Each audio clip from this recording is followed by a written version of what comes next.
dagaa jaalattoota fi hordoftoota amantii waaqeffannaa kun dookumentaarii fi waldaan hordoftoota amantii waaqeffannaa yeroo duraatiif qopheessuun isinitti dhiyeessine.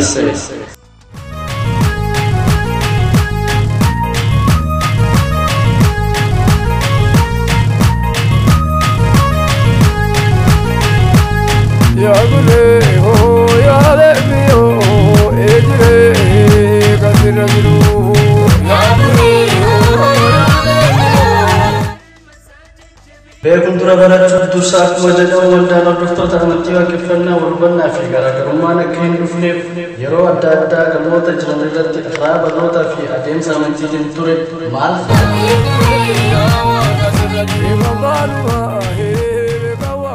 ifta'uudhaa jechuudhaan beeka. Ifta'uun ammoo heera uumaati. Uumaan abbaan uumaa kasi uume. Ifsi taasise malee namas hin taasifne. Waaqeffataa ta'uun ifta'uun heera uumaati. Waaqeffataan kuni waaqa isaa kana akkamitti ilaala? Waaqeffataan waaqa isaa akkatti ilaalu akkuma hillee lukkuu ta'ee diimtuu keessaa ta'e adiin tuni waaqa isaati.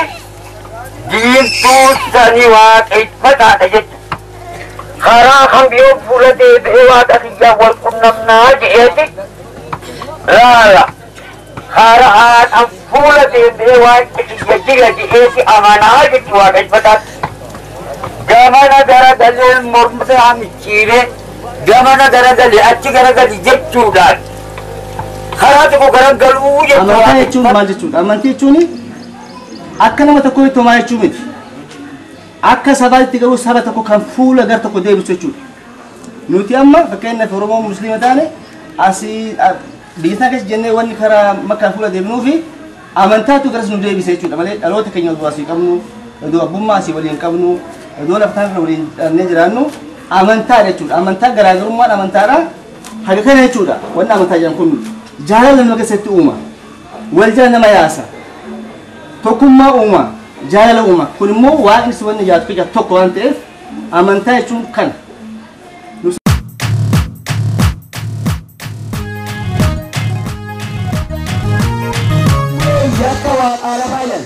Yakka waaqaa lafaa jedhanii yakka waaqaa lafaa muumaati. Amalleen itti aansee irbuu eeggata safuu abbaa gadaa jedhan sadaffoo irratti. Arfaffaa irratti immoo heera abbaa gadaa jedhan. Shanaffaa irratti saglan addunyaa jedhan. Ja'affaa irratti saglan eebbaa jedhan. Torbaffaa irratti saglan abaarsaa jedhan. Saddeettaffaa irratti saglan diinaa jedhanii. Yaala abbaa gadaa kan jedhamu gubbaarratti murraafadhe kana walitti sagalii ammalleen immoo yakka walqixxummaa dhiiraaf dubartii kan jedhamtu jira. Yakka bonyeessaa diinagdee jedhanii, yakka malkaa lagaa jedhanii, yakka daddacha Oromoo jedhanii. Aadaa bal'aa fi seenaa guddaa qabudha. Akkuma san immoo uummanni Oromoo kun heera bulmaata isaa keessatti heera lafa godhate qaba. Heerri sunis waan kun dhiiraaf dubara uumee lafa kaayee jira. Dhiirri dubartiin kun immoo mana tokko keessa akkamitti buluu danda'u? Isa jedhu uummanni Oromoo heera kana keessatti lafa godhatee qaba. Innis heera kana keessatti akka inni itti lafa godhatee qabu walqixxummaa dhiiraaf dhalaa kan jedhamu mata duree of danda'e jira jechaadha heera isaanii keessatti. Walqixxummaa dhiirri dubartiin akkamitti wal qixa ta'u akkamitti mana keessa tokko jiraachuu danda'u isa jedhuu fi kanaaf dhiiraaf dubartiin kun egaa walitti dhufanii booda dhiira wal dubartiitu caalaa jennaan namni nama caaluu danda'u dhiiras ta'e dubartiin nama kophaatti da'uu danda'u jedhanii hayyoonni kun.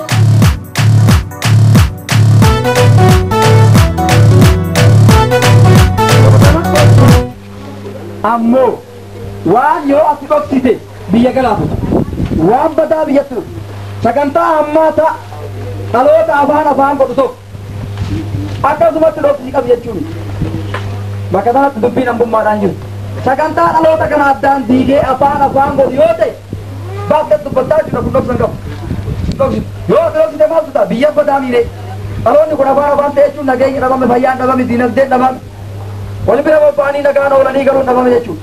Kanaafuu akka kanatti waan dhoksamuu qabu dhoksan jechuudha.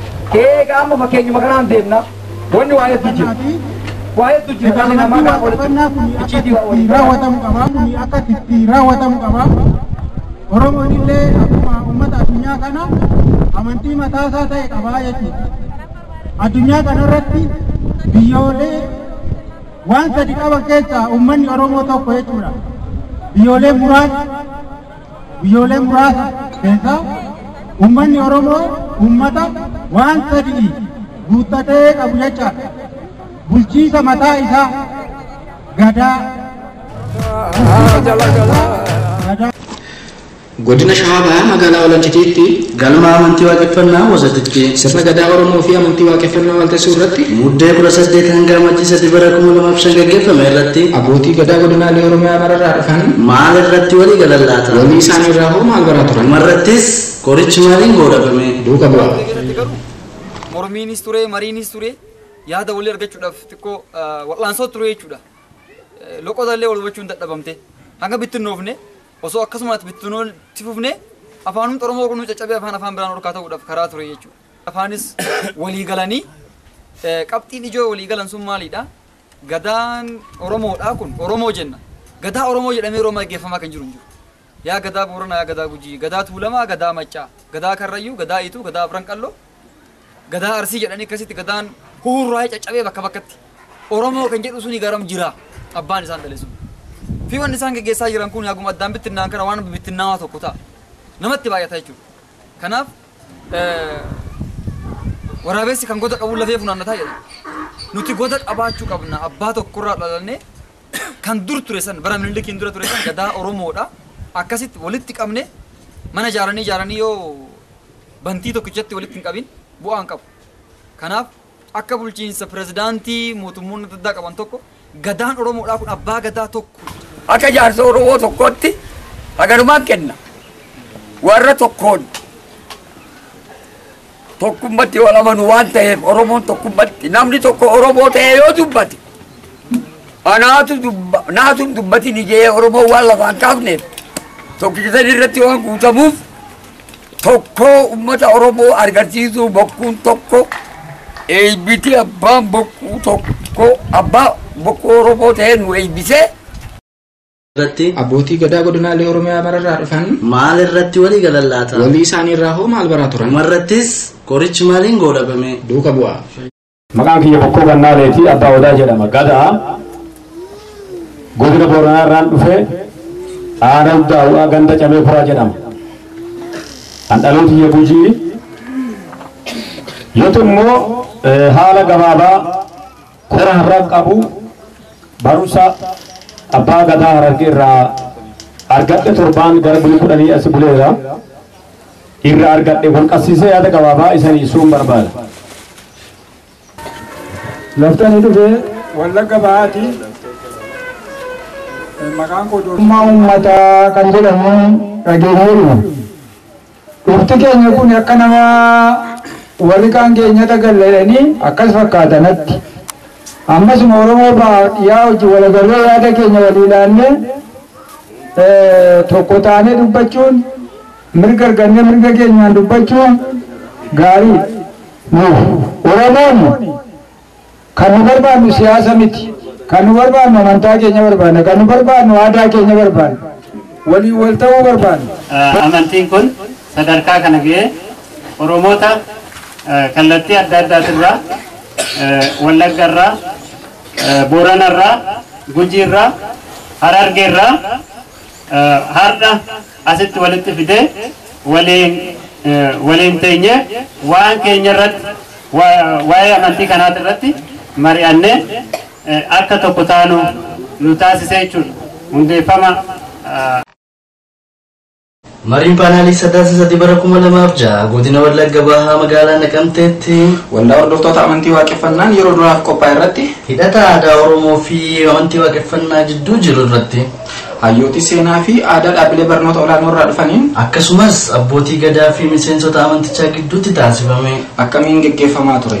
Hayyoonni seenaa fi aadaa fi abbootiin gadaa waliigaluu isaanii akkamiin ibsan? xumura marii paanaalichaa irrattis madaallii akkamiitti walaman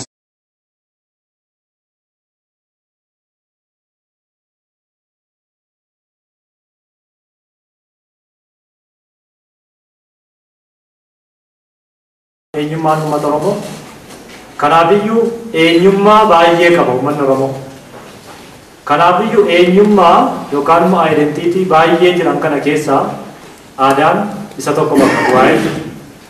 Kanaaf amantaan yookaan immoo waaqeffannaan aadaa keessaa isa tokko. Aadaan baay'ee bal'aadha. Wantoota hedduu of keessatti qabata. Wantoota hedduu jiran kana keessaa waaqeffannaan isa tokko. Eenyummaa uummata Oromoo bakka bu'uu danda'a jechuun maalummaa saba tokkoo akka sabummaa isaatti kan isa kaa'ee jiru jechuudha. Sabni aadaa hin qabne ani saba jedhee haasa'uu hin danda'u nama dhuunfaan malee. Yookiin nama homaa tokko hin bulle jechuudha. Namni aadaa hin qabne. Kanaaf aadaan hunduma keenya saba ta'ee naannoo tokko jiru iddoo tokko jiru waliin jiraatu hawwaliin eeguu jechuudha. Amantaan immoo keessumatti waaqeffata amantaa yeroo garaagaraa bifa garaagaraatiin saba garaagaraa keessa jira. Akka kana Oromootti waaqeffannaa gaafa jennu akkaataa itti Oromoon waaqa isaa akkasumas abbootii gadaa fi miseensota amantichaa gidduutti taasifame akkamiin geggeeffamaa ture. Hayyoonni seenaa aadaa fi abbootiin gadaa waliigaluu isaanii akkamiin ibsan. Xumura marii kanaalichaa irrattis madaallii akkamiitti wal amansiisuu danda'a.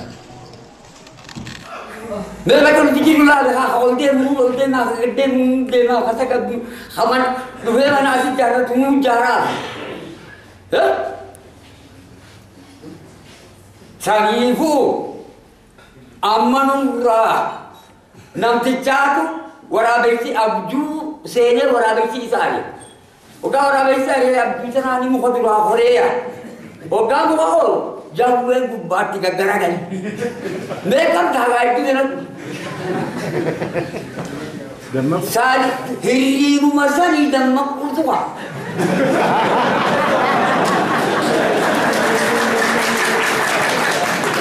Rumah dah tidak habis.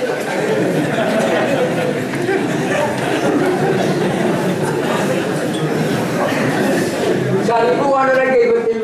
Kali sadarkaa yuunivarsiitii waan barsiifamu bifa falaasama waan qabuudha kan isaan itti kaasanii nutti himanii nuti dirraa falaasamarraa dhorkaa turre sodaachaa turre xiqqoo namaa galuu dhiisuu danda'anne dhumaan waa hedduu nu yaadachiisan waa hedduu dubaltee kan biyyaa nu taasisanii baay'ee galateeffanna maaliif illee to'atee qabachaa boru waan goonuuf maaltu taasa jedhu waan ilaaluudhaaf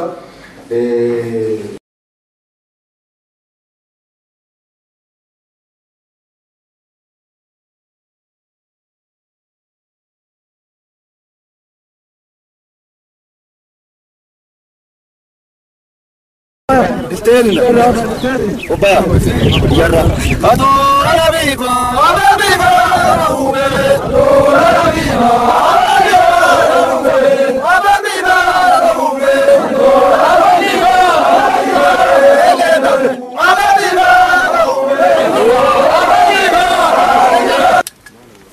Oromo dah je, jecha Oromo ju khana nati, dagangnya Oromo wal gaji je. Tattafadhee dhufee jechuudha. Saniifuu Oromoon dhala namaa akkamitti ilaaltii? Uummanni Oromoo dhala namaa akkamitti ilaala ka jedhuun isinii ibsuudhaaf ol ka'ee jechuudha. Uummanni Oromoo dhala namaa addunyaa kana gubbaa nam shanii jira haja. Addunyaa gubbaa nama shanan jennaan gurbaa tokkoon nama afur qabaa jechuudha. Abbaa isaa takka, haadha isaa lama. Obboleettii sadii, obboleettii afuri. Isaa wajji nam shan. Afaan kiyya kun isinii galu. Nam shanii jechuun yakka abbaa fi ilmaa jedhee hoggaa murteessu. Ha abbaa kee fakkaatu, abbatti illee ka ilma fakkaatu addunyaa tana guutu. Yakka haadhaa fi ilma jedhee hoggaa murteessu. Ta haadhatee fakkaattu jaa haadhatti ka ilma fakkaatu. Ani ilaallu mallattoo eenyummaa uummata Oromootii isiin tun dimokiraasii olaantuudha. Takaleessa sirna gadaa keessatti. Uummanni Oromoo walii kennee ittiin bulaa ture. Har'allee akka biyyattiitti akka addunyaatitti addunyaan kan barbaadaa jirtu dimokiraasii akkanaa tana karaa nagaatiin aangoo irraa fuudhuu tana nu gadi dhiyeenya jettanii akkanatti irratti qabattanii haga dhaatiin gahuu keessan ammallee gammachuu.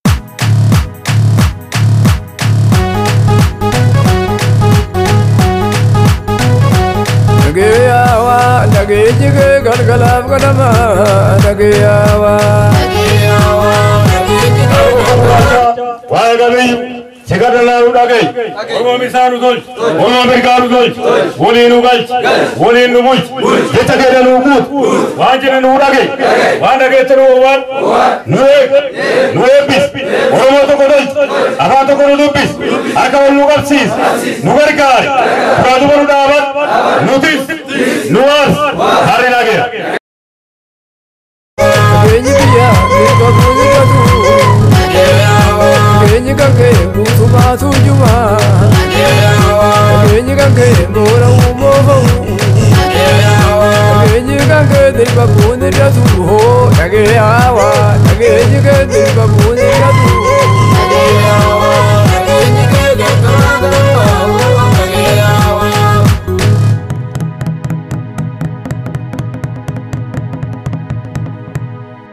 Aul. Rafi Sababino Aul. Nagorano Aul. Mongorano Aul. Biyyi keenya maata'u. Aadaa keenya nu haa bulchu. Oromoon tokko haa ta'u. Gadaan kun haa qabbiin.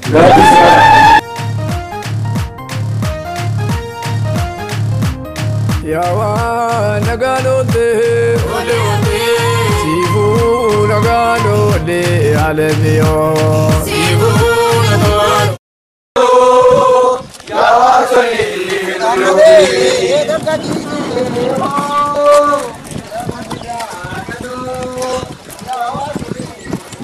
ya kapita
jaalattoota fi hordoftoota amantii waaqeffannaa kun dookumentaarii fi waldaan hordoftoota amantii waaqeffannaa yeroo biraatiif qopheessuun isiniif dhiyeessine.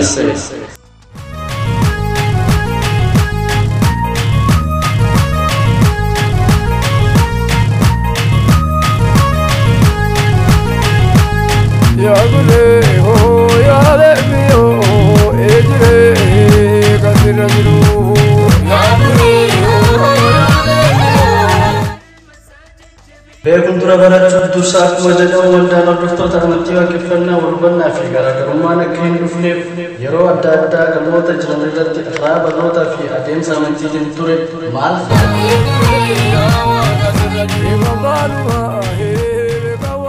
iftahuu jechuudhaan beeka. Iftahuun ammoo heera uumaati. Uumaan abbaan uumaa kasi uume ifsi taasise malee namas hin taasifne.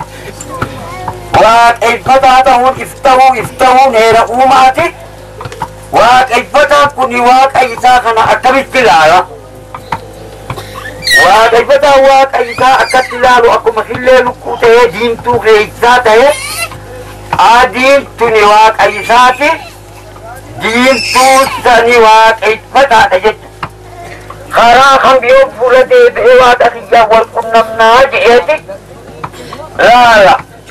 Karaa fuula deebi'ee waaqa kiyya jira jedheeti amanaa jechuudha waaqeffataatti. Gamana garagalee mormusaa micciiree gamana garagalee achi garagali jechuudhaan karaa tokko garagaluu jechuudha. Amantaa jechuun maal jechuudha? Amantii jechuun akka nama tokko itti homaa jechuu miti. Akka sabaatti garuu saba tokko kan fuula gara tokko deebisu jechuudha.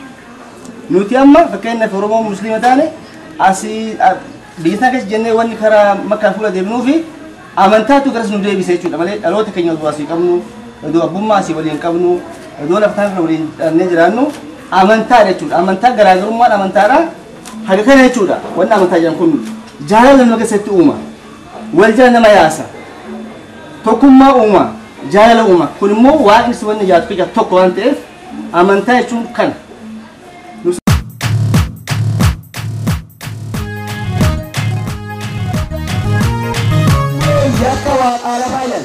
Yakka waaqa lafaa jedhanii yakka waaqa lafaa muumaan. Amalleen itti aansee irbuu eeggata safuu abbaa gadaa jedhan. Sadaffaa irratti. Arfaffaa irratti immoo heera abbaa gadaa jedhan. Shanaffaa irratti saglan addunyaa jedhan. Ja'affaa irratti saglan eebbaa jedhan. Torbaffaa irratti saglan abaarsaa jedhan. Saddeettaffaa irratti saglan diinaa jedhanii. Yaala abbaa gadaa kan jedhamu gubbaarratti murraafadhe kana walitti sagalii ammalleen immoo yakka walqixxummaa dhiiraaf dubartii kan jedhamtu jira. Yakka boonyeessaa diinagdee jedhanii yakka malkaa lagaa jedhanii yakka daddeessa Oromoo jedhanii aadaa bal'aa fi seenaa guddaa qabudha. Akkuma san immoo uummanni Oromoo kun heera bulmaata isaa keessatti heera lafa godhate qaba. Heerri sunis waan kun dhiiraaf dubara uumee lafa kaayee jira. Dhiirri dubartiin kun immoo mana tokko keessa akkamitti buluu danda'u? Isa jedhu uummanni Oromoo heera kana keessatti lafa godhatee qaba. Innis heera kana keessatti akka inni itti lafa godhatee qabu walqixxummaa dhiiraaf dhalaa kan jedhamu mata duree of danda'e jira jechaadha heera isaanii keessatti. Walqixxummaa dhiirri dubartiin akkamitti wal qixa ta'u akkamitti mana keessa tokko jiraachuu danda'u isa jedhuu fi kanaaf dhiiraaf dubartiin kun egaa walitti dhufanii booda dhiira wal dubartiitu caalaa jennaan namni nama caaluu danda'u dhiiras ta'e dubartii nama kophaatti da'uu danda'u jedhanii hayyoonni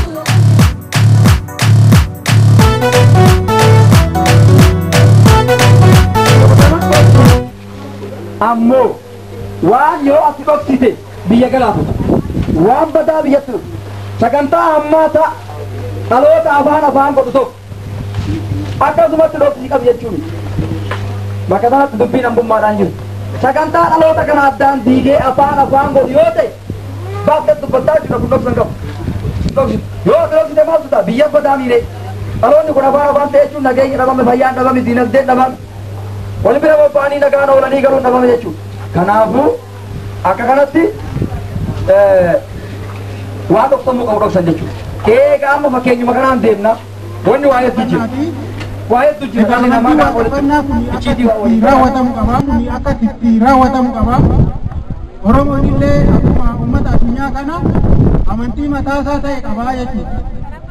Addunyaa kanarratti biyyoolee waan sadi qaban keessaa uummanni Oromoo tokko jechuudha. Biyyoolee muraasa keessaa uummanni Oromoo uummata waan sadi guuttatee qabu jechaadha. Bulchiisa mataa isaa gadaa. Godina Shawaa Bahaa magaalaa Walancitiitti galma amantii waaqeffannaa wasatitti sirna gadaa Oromoo fi amantii waaqeffannaa waltaasisuu irratti muddee 18 hanga amajjii 3 bara 2005 gaggeeffame irratti abbootii gadaa godinaalee Oromiyaa mararraa dhufan maal irratti walii galan laata? Walii isaanii irraa hoo maal baraa turan? Marrattis qorichi maaliin godhafame? Duuka bu'aa. Mormiinis ture, mariinis ture, yaada walii argachuudhaaf xiqqoo wal'aansoo ture jechuudha. Loqotaallee wal hubachuun dadhabamte hanga bittinnoofne osoo akkasumas bittinnooti fufne afaanumti Oromoo kun caccabee afaan biraan ol kaa'uudhaaf karaa ture jechuudha. Afaanis walii galanii qabxiin ijoo walii galan sun maalidha? Gadaan Oromoodha kun Oromoo jenna. Gadaa Oromoo jedhamee yeroo gaggeeffamaa kan jiru hin jiru. Yaa gadaa Booranaa, yaa gadaa Gujii, gadaa Tuulamaa, gadaa Maccaa, gadaa Karrayyuu, gadaa Ituu, gadaa Afran Qalloo, gadaa Arsii jedhanii akkasitti gadaan huurraa'ee caccabee bakka bakkatti Oromoo kan jedhu suni garam jira abbaan isaan dhale sun. Fi wanni isaan gaggeessaa jiran kun yaaguma addaan bittinnaan kana waan bittinnaawaa tokko ta'a. Namatti baay'ata jechuudha. Kanaaf waraabessi kan goda qabu lafee funaannataa jedha. Nuti goda qabaachuu qabna abbaa tokkorraa dhalannee kan dur ture san bara Minilikiin dura ture san gadaa Oromoodha. Akkasitti walitti qabne mana ijaaranii yoo bantii tokkichatti walitti hin qabin bu'aa hin qabu. Kanaaf akka bulchiinsa pirezidaantii mootummoonni adda addaa qaban tokko gadaan Oromoodhaa kun abbaa gadaa tokko. Akka jaarsa Oromoo tokkotti hagarumaan kenna. Warra tokkoon tokkummatti wal amanu waan ta'eef Oromoon tokkummatti namni tokko Oromoo ta'ee yoo dubbate naatu dubbati ni jee Oromoo waan lafaan kaafneef tokkicha irratti waan guutamuuf tokko ummata Oromoo agarsiisuu bokkuun tokko eebbiti abbaan bokkuu tokko abbaa bokkuu Oromoo ta'ee nu eebbisee.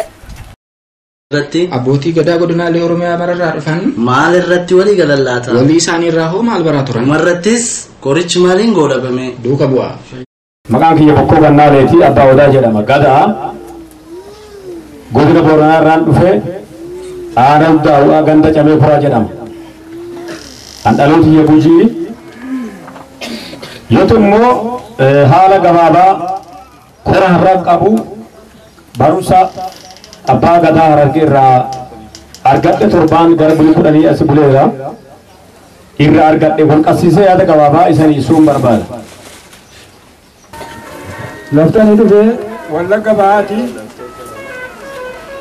maqaan koo Doorsimaa Uummataa kan jedhamu dhageenyeeruma. Dhufti keenya kun akka nama warri kaan keenyata galleedhanii akkas fakkaatanatti. Ammasuma Oromoo baadiyyaa hojii walagarree yaada keenya walii ilaallee tokko taanee dubbachuun mirga argannee mirga keenyaan dubbachuun gaarii. Oromoon kan nu barbaannu siyaasa miti, kan nu barbaannu amantaa keenya barbaanna, kan nu barbaannu aadaa keenya barbaanna, walii wal ta'uu barbaanna. Amantiin kun sadarkaa kana ga'ee Oromoota kallattii adda addaatirraa Wallaggarraa Booranarraa Gujiirraa Harargeerraa har'a asitti walitti fidee waliin teenyee waan keenya irratti waa'ee amantii kanaati irratti mari'annee akka tokko taanu nu taasisee jechuudha. Hundeeffama Mariin paanaalii sadaasa bara 2006 godina Wallagga Bahaa magaalaa Naqamteetti waldaa hordoftoota amantii waaqeffannaan yeroo duraaf qophaa'e irratti hidhata aadaa Oromoo fi amantii waaqeffannaa jidduu jiru irratti hayyooti seenaa fi aadaa dhaabbilee barnoota olaanoo irraa dhufaniin akkasumas abbootii gadaa fi miseensota amantichaa gidduutti taasifame. Akkamiin gaggeeffamaa ture? Hayyoonni seenaa fi aadaa fi abbootiin gadaa waliigaluu isaanii akkamiin ibsan? Xumura marii paanaalichaa irrattis madaallii akkamiitti walaman?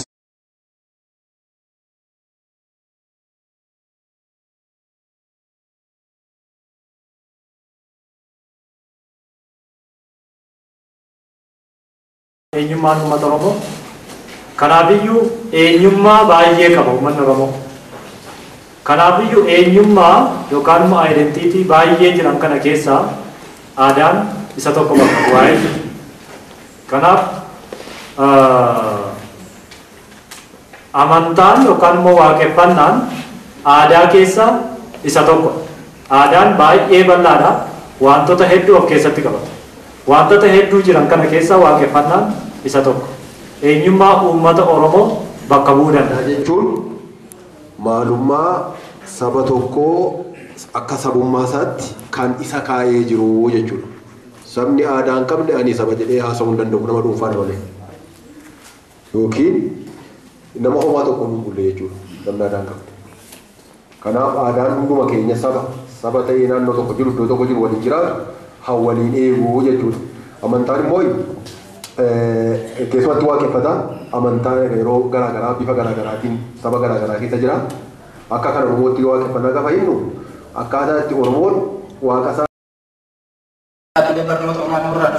akkasumas abbootii gadaa fi miseensota amantichaa gidduutti taasifame akkamiin geggeeffamaa ture. Hayyoonni seenaa aadaa fi abbootiin gadaa waliigaluu isaanii akkamiin ibsan. Xumura marii kanaanichaa irrattis madaallii akkamiitti wal amansiisuu danda'a. Mereka kan bikin lah, kalau dia nak kata kata, kaman, dua mana asyik cara tunggu cara, Sangifu, amanura, nanti catu, warabesi abju, senior warabesi isari, oga warabesi isari abju sana ni muka dulu Korea, oga muka all. Jauh yang bati gara-gara ni. Mereka dah itu dengan sari hiri rumah sari dan makul tua.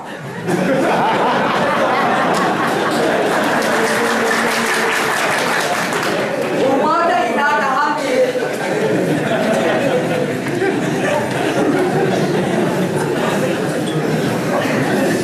Sari tu ada lagi betul.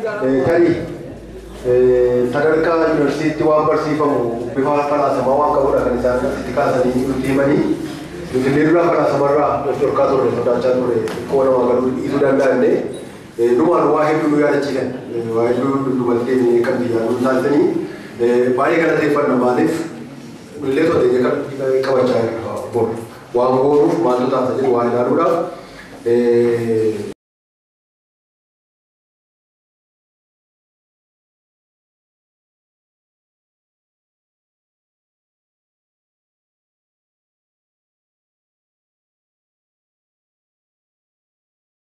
استنى وبا يلا هاتو انا بيبا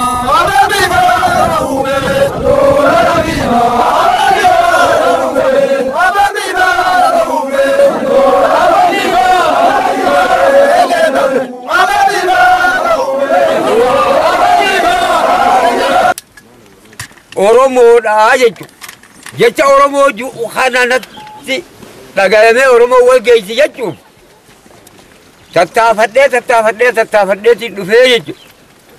Saniifuu Oromoon dhala namaa akkamitti ilaaltii?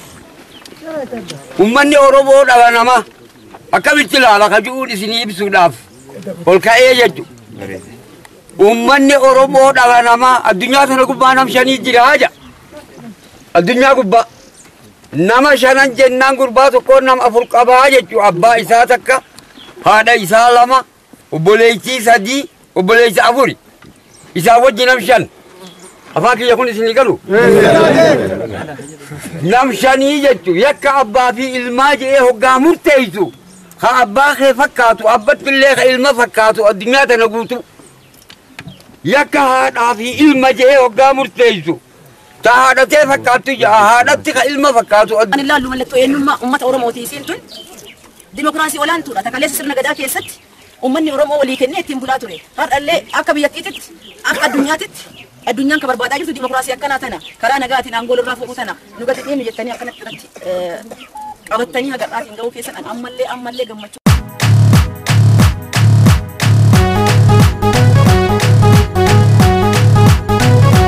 Nagiyawa, nagijige galgalaf ganama, nagiyawa. Wagabi, Sikadala Udagay, Oromisanu Dol, Oromirganu Dol, Wolinu Gal, Wolinu Muj, Yetakeda Numut, Wajan Udagay, Wanagetaru Wan, Nuepis, Oromoto Kodol, Akato Kodopis, Akawan Nugarsis, Nugarikar, Radubaru Davat, Nutis, Nuas, Harinagir.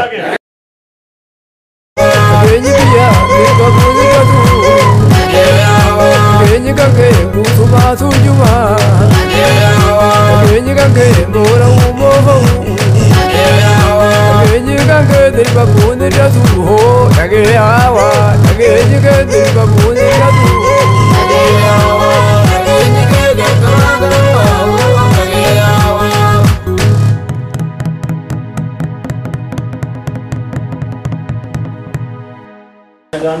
Awul. Rafi sababinu awul. Awul. Nakuranu awul. Awul. Mongkoranu awul. Awul. Biyyi keenya maataw. Maataw. Aadaa keenya nu awul. Awul. Oromoon tokko haa ta'u. Haa ta'u. Gadaan kun haa qabdu.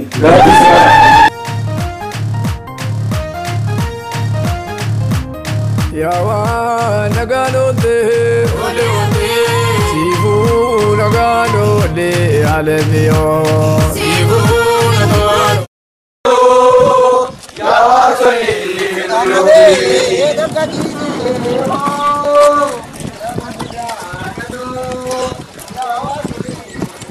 Yawa bitalo Yawa soli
Dewan tu lagi se.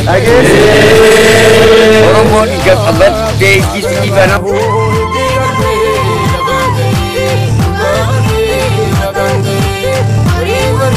Aduh, wah kayu ni dah. Tentu dah. Dalam bursa dah. Wah kayu dah. Markata. Lafau dah. Wah kayu ni dah.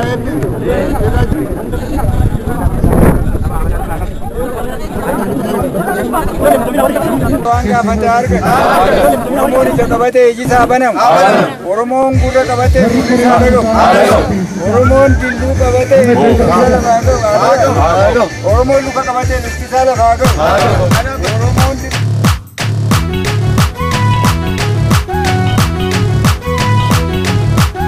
Jatuh jatuh bila membuat sini.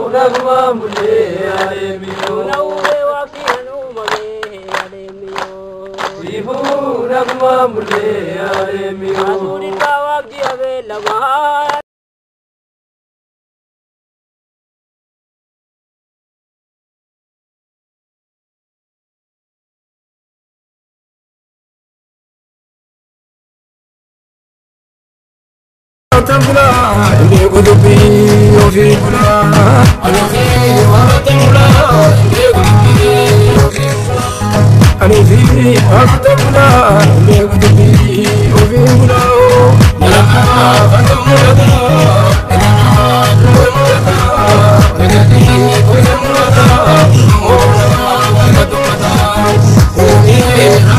Akkuma maksii Oromootti namni waan harkaa gumaacha jabnaa akkuma jedha waldaan hordoftoota amantii waaqeffannaa sadarkaa ammaa kana irraa akka ga'u yaada fi hamilee akkamitti laatamaa fi ture laata. Baga Rabbiin hoggaa baga waayilii hoggaa kana guutuu waliin nu fideenja. Jechi kiyya haalamada nuti bakka tana carraaqa cimaa dhaam geenyu. Amma immoo Oromoonni heddummaanni asii wal geenye kun yaada wal dabarfanne akkatti ayyaana keenya kana guddifu haganarraa bu'u irreeffanne ammallee rakkoo jirtu hiikkanne bakki tun bakka haala jechuudha mana yaalaa jechuudha dhukkubsataan meeqatti fayyee maraataan meeqatti qulqullaa'ee rakkoo meeqatti hiikkanne eega bakka sanatti ayyaaneffanne waan nu guutamu malee waan nurraa irraa sun agarre kanaafuu har'aan tana dubartootaa fi dhiirtilleen akkuma gartee ayyaana waggaa kana nagaan nu gahee walit dachaanetti waan irreeffannu wal hubachiifne haganarratti guddifannu galatoomaa isinii ja'a.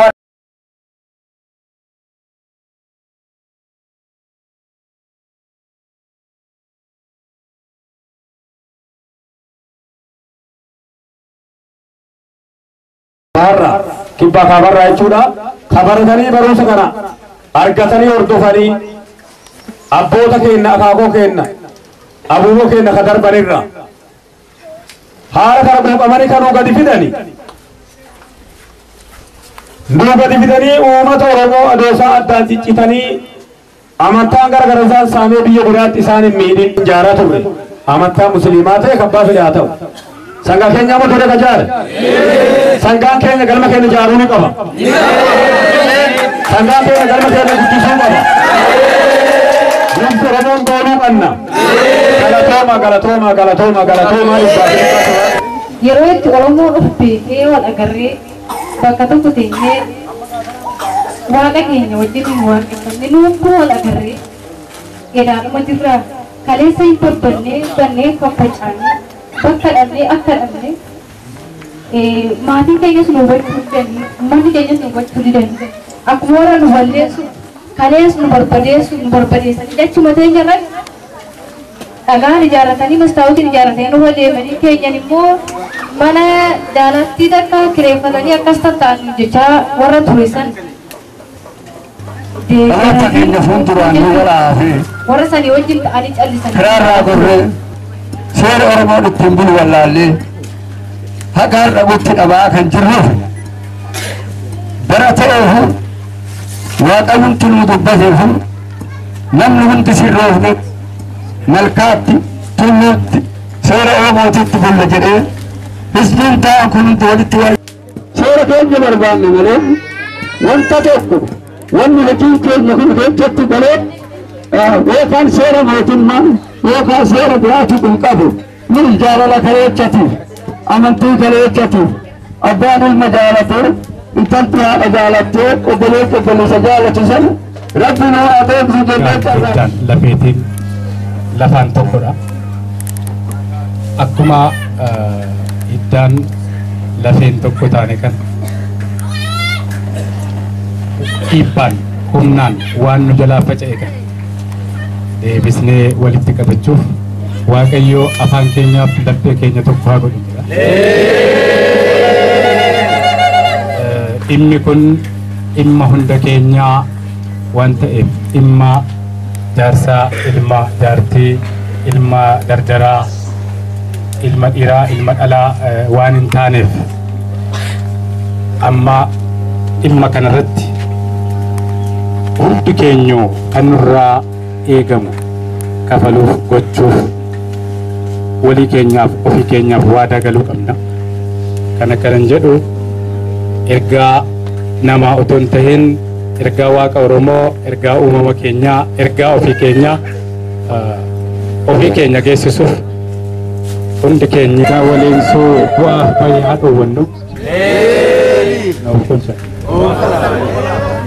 Galatoomaa jennaani Dr. Geetahuun baay'ee isaan galateeffannaa yaada abaree.